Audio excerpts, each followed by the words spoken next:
If you are a teacher, a parent, or a sibling of a child with autism spectrum disorder, sensory processing disorder, or other neurological conditions, you probably have often witnessed them going through a meltdown, which can easily be mistaken for a temper tantrum. But although the signs are very similar, but the underlying causes are very different of a tantrum and a meltdown. And today we are going to tell you about two such causes that are sensory causes of such meltdowns. We are going to discuss hypersensitivity as well as hyposensitivity to various sensory stimuli. But first, we want you to get a feel of how this hypersensitivity or hyposensitivity feels to someone who may be experiencing it. Okay, so do you all remember the following episode from the popular sitcom Young Sheldon? I have always possessed unusually heightened senses. Ew. Georgie, put your shoes back on. You can't smell this. Yes, I can. I also had extraordinary hearing. During dinner, I could tune out the cacophony of chewing, slurping, chewing, cutlery scraping against plates, chewing, and my father's heavy breathing as he wrestled with a ketchup bottle. But tonight, there was one sound I couldn't tune out. Why aren't you eating, Sheldon? How can I with that horrible noise? What noise? That irritating high-pitched buzz. I don't hear nothing. Me neither. How can you not? Well, although in this episode, our young Sheldon ends up dismantling the whole refrigerator to get rid of that annoying humming noise. We believe if parents, siblings, teachers, and classmates knew a little more about hypo and hypersensitivity to various sensory stimuli, they sure wouldn't make life more difficult for children with these sensitivities by judging them for their meltdowns due to sensory overload or underload.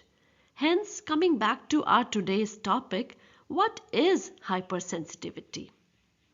Well, as the name suggests, hypersensitivity refers to any extreme response to a sensory stimulus like a sound or smell, touch or sight. And what is hyposensitivity? Hypo means under or below or less. So individuals with hyposensitivity will have low responses to sensory stimuli. That is to say, individuals with hypersensitivity to sound are overly sensitive to sounds in their environment. That's why common sounds that may not bother others can be perceived by these individuals as extremely loud and really distressing. And on the other hand, someone with auditory hyposensitivity may have difficulty processing or noticing certain sounds. They might not react to noises that may be considered loud by others around them, or they may have a delayed response to auditory stimulus. Similarly, individuals with olfactory hypersensitivity have an acute sense of smell and can be overwhelmed by even faint odors. Strong or diverse smells may cause great discomfort or distress to them, while on the other hand, olfactory hyposensitivity refers to a reduced ability to smell, where an individual may have difficulty detecting or recognizing odors. And then there's tactile hypersensitivity, which involves an extreme sensitivity to touch, textures, or pressure. So, certain fabrics, tags on their clothing, or physical contact like a handshake, hug, or a massage, or even certain food textures, which is also called oral hypersensitivity, may cause discomfort to the individual, even pain. And on the other hand, tactile hyposensitivity is characterized by a reduced sensitivity to touch, and hence these individuals may seek intense physical stimulation. They may slouch on their desk as they can't feel the touch of the desk, or walk with a stomp as they can't feel the ground beneath them. And in some cases, they might even have a higher pain threshold and might not realize when there's a cut on their skin. Now let's talk about hypersensitivity to sight, which involves heightened sensitivity to visual details or images or large crowds or some particular colors or the amount of light.